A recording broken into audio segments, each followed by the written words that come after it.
Welcome to She's Honestly Mental, a podcast for women who are done pretending they're fine when they're falling apart on the inside. I'm your host, Karina Rawlinson, ADHD brain, medicated mind, and proud mental health hospital alumni. Still here, still showing up, somehow. This is the space for the feelers, the fixers, the ones who carry it all and wonder if it's still enough. We talk about the chaos, the connection, and everything in between. Because the silence nearly killed me. And these conversations save lives. All right, cacao in hand, headphones on, chaos semi-contained. Let's get honestly mental. Hey, just a quick note before we dive in. In this episode, we talk about mental health honestly.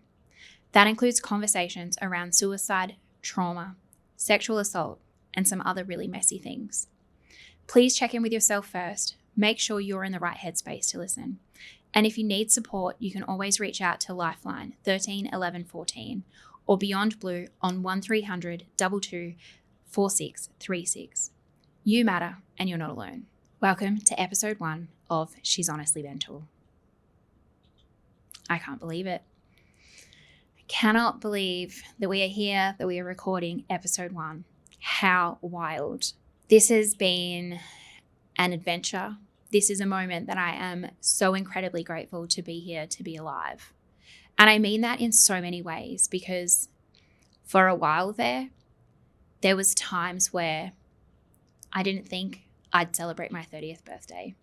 I didn't think that I would be here to celebrate Christmases and those moments with my family, because I truly believed that the world would be better off without me. This is mental illness. These are the conversations that we don't have. These are the conversations we've been told not to talk about. These are the conversations that have been built around years of generational trauma, years of people telling us, shh, you're too loud, you're too noisy, be quiet, don't say that. We're not having that anymore. We're here to save lives. We're here to have these conversations. This is what the world needs. The world needs more support, more empathy, more kindness, and more caring, and more genuinely being open to listening to people's stories. Through stories, we get connection. And through connection, we get hope. We get that feeling of actually being cared for, worthy, and loved. And if you're in a position right now where you don't feel worthy, loved, or supported, let me tell you this, you are worthy, you are loved, and you are supported. And if you only hear this from this podcast, I truly hope that it's enough to help you keep going. This is a letter that I'd planned to leave behind for my family to find. It's a letter I never really planned on sharing with the public, obviously, because when you're in this headspace, why would you? But what this letter is actually a reflection of someone who's deep in the mental health spiral, someone who has given up hope. These things that I've written in the letter are things that I truly believed at that time, things that I truly believed about myself. And they're the things that I look back now, the things that I'd said about myself and the things that I believed that truly make me be fucking grateful for being alive and being here in this moment. But these are the moments that I really know that there's so many people out there that feel the same way. And I just hope by having these conversations that they no longer feel alone. A letter. I am not worthy of being here anymore. I've done a really shit job at being a wife, a mum, a daughter, a friend, and I don't want to bring pain to anyone's lives anymore. You all deserve so much better than me. I know you're all so much stronger than I am. You're so much smarter than I am. Every day is a fight with my mind, or a fight because all I want is the best for everyone and to do the right thing, but I get so afraid that whatever I do isn't going to be the right thing. All I ever wanted to do was help, to fix things, and all I ever did was ruin things. I'm always getting myself into a mess, overcommitted, and not able to finish anything. I've tried for so long to make my mind right, to get rid of this anxiety, to try and help myself, but I can't. I know I can't make it go away, and I don't want to spend the rest of my life in this horrible battle. I won't win. It won't let me.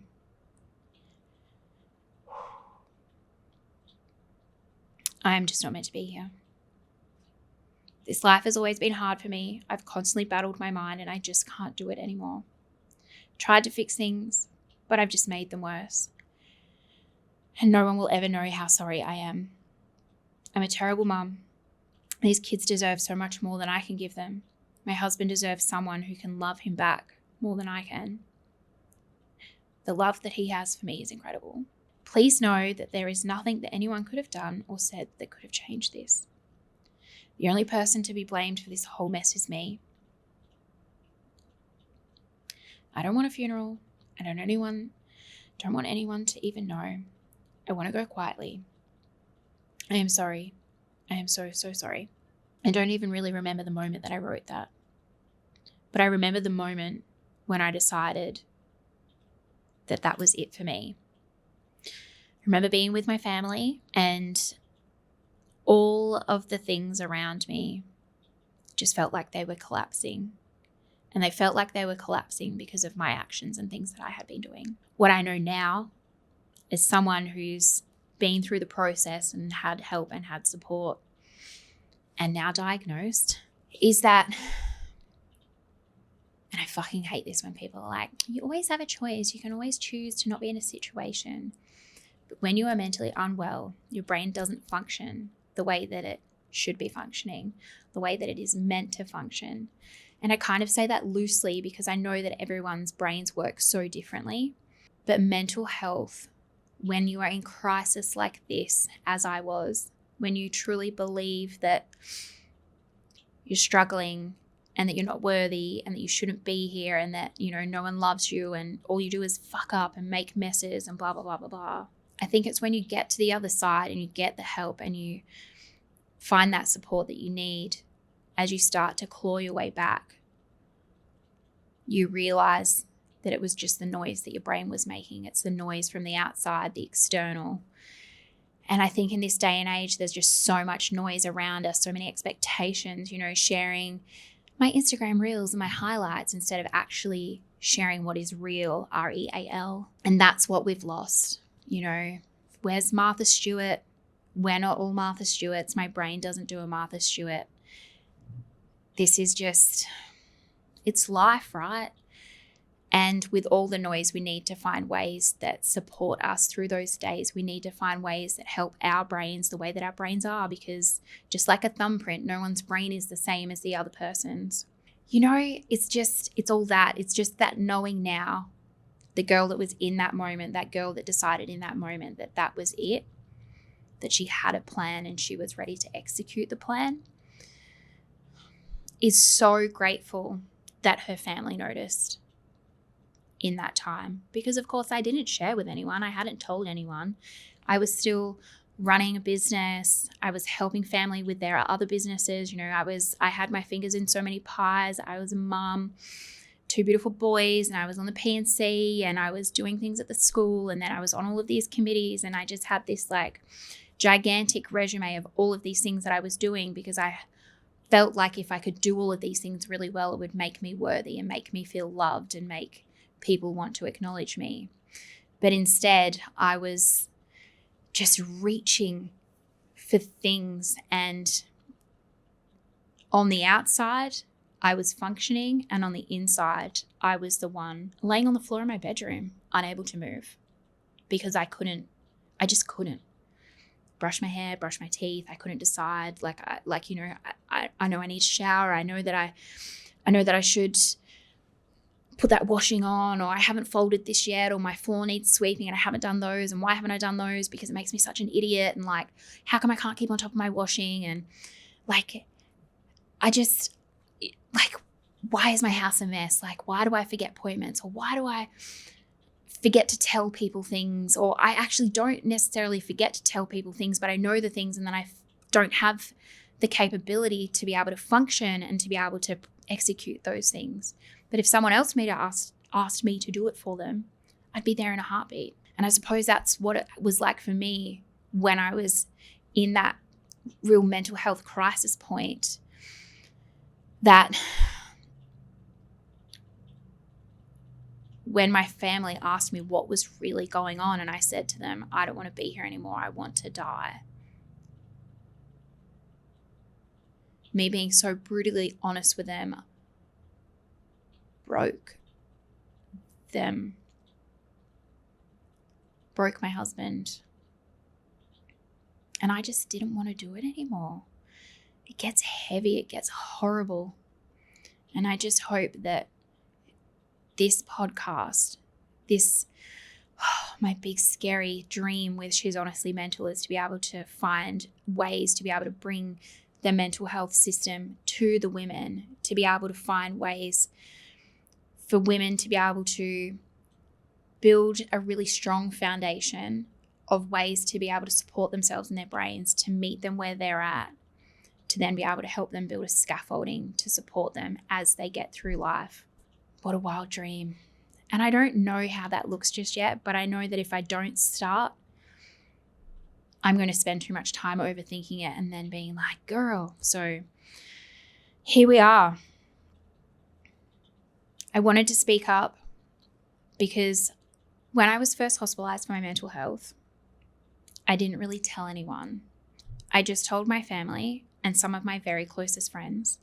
But as a person who loves to overshare and has a case of verbal diarrhea, which, you guys are going to get that, and I will spiral and all of the other things. But as someone who has verbal diarrhea and just loves to spill the things,